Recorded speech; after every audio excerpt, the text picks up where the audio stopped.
Once upon a midnight dreary, while I pondered, weak and weary, over many a quaint and curious volume of forgotten lore, while I nodded, nearly napping, suddenly there came a tapping, as of someone gently rapping at my chamber door.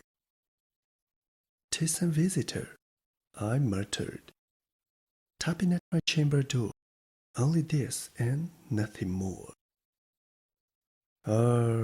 Distinctly I remember it was in a bleak December, and each separate dying ember wrote its ghost upon the floor.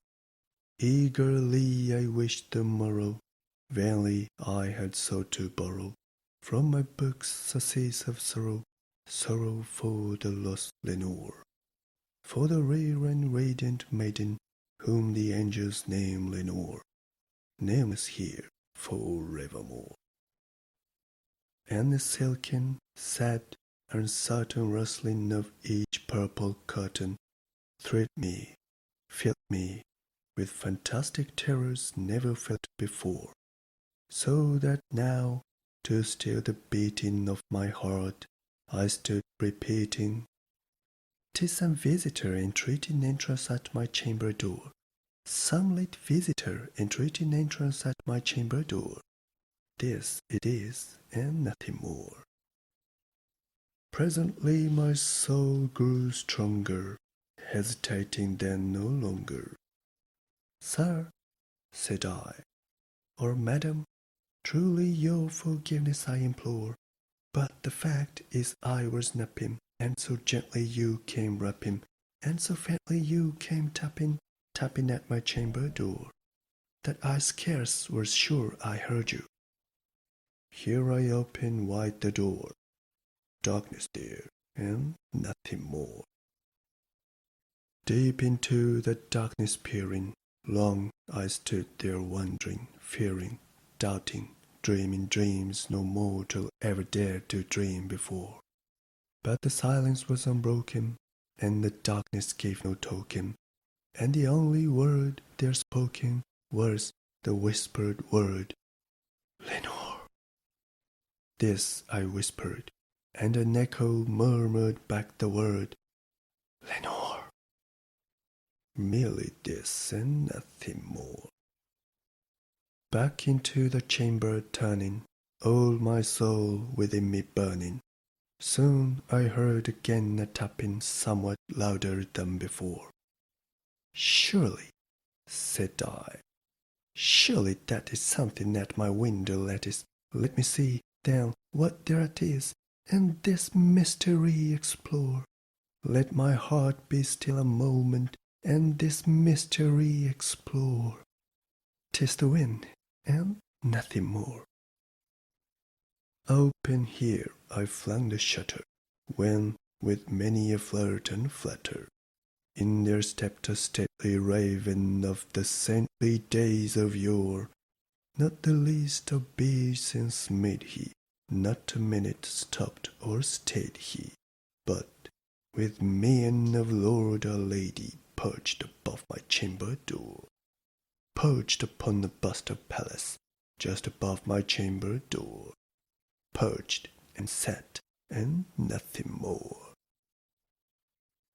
Then this ebony bird, beguiling my sad fancy into smiling, by the grave and stern decorum of the countenance it wore, "Though thy crest be shorn and shaven, thou," I said, "art sure no craven, ghastly grim and ancient raven wandering from the nightly shore.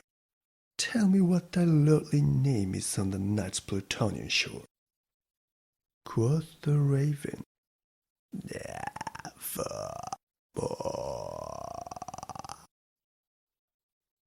Much I marvelled this ungainly fowl to hear discourse so plainly, though its answer little meaning, little relevancy bore. For we cannot help agreeing that no living human being ever yet was blessed with seeing bird above his chamber door, bird or beast upon a sculptured bust above his chamber door, with such name as Nevermore. But the raven, sitting lonely on the placid bust, spoke only that one word, as if his soul in that one word he did outpour. Nothing farther than he uttered, not a feather than he fluttered, till I scarcely more than muttered, "Other friends have flown before, on the morrow he will leave me, as my hopes have flown before." Then the bird said, "Nevermore." Startled at the stillness broken by reply so aptly spoken, "Doubtless," said I, "what it utters is its only stock and store, caught from some unhappy master, whom a merciful disaster followed fast and followed faster, till his songs one burden bore, till the dirges of his hope that melancholy burden bore, of nevermore." But the raven still beguiling my sad fancy into smiling, straight I wheeled a cushioned seat in front of bird and bust and door. Then upon the velvet sinking, I betook myself to linking fancy unto fancy, thinking what this ominous bird of yore, what this grim, ungainly, ghastly, gaunt, and ominous bird of yore meant in croaking, "Nevermore."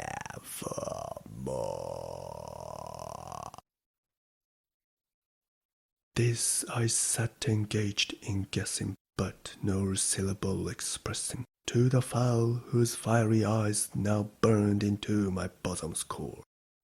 This and more I sat divining, with my head at ease reclining on the cushion's velvet lining that the lamplight gloated o'er, but whose velvet violet lining with the lamplight gloating o'er, she shall press, nevermore.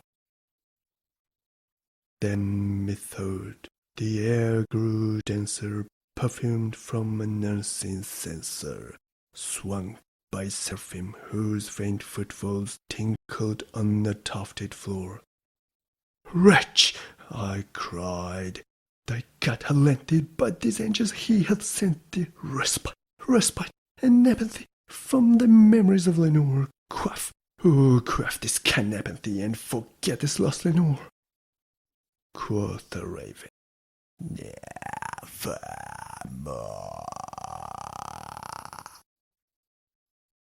"Prophet," said I, "think of evil, prophet still, if but the devil, whether tempest sent or whether tempest tossed thee here ashore, desolate yet all undaunted, on this desert land enchanted, on this home by horror haunted, tell me truly, I implore, is there balm in Gilead? Tell me, I implore." Quoth the raven, "Nevermore."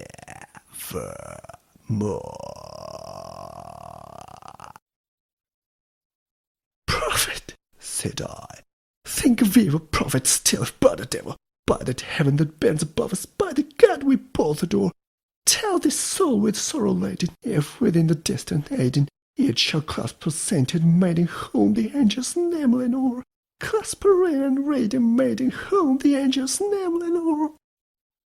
Quoth the raven, "Nevermore."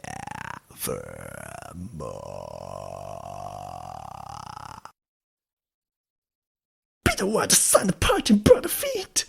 I shrieked, upstarting. "Get the bucket to the tempest, the night's plutonian shall leave no black plume as a token of that lie that soul hath spoken. Leave my loneliness broken, quit the bust above my door. Take that big from out my heart, and take that fawn from off my door."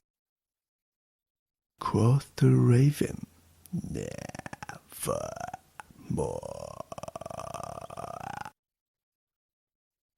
And the raven, never flitting, still it's sitting, on the pallid bust of Pallas just above my chamber door, and his eyes have all the seeming of a demon's that is dreaming, and the lamplight o'er him streaming throws his shadow on the floor, and my soul from out that shadow that lies floating on the floor shall be lifted. Nevermore.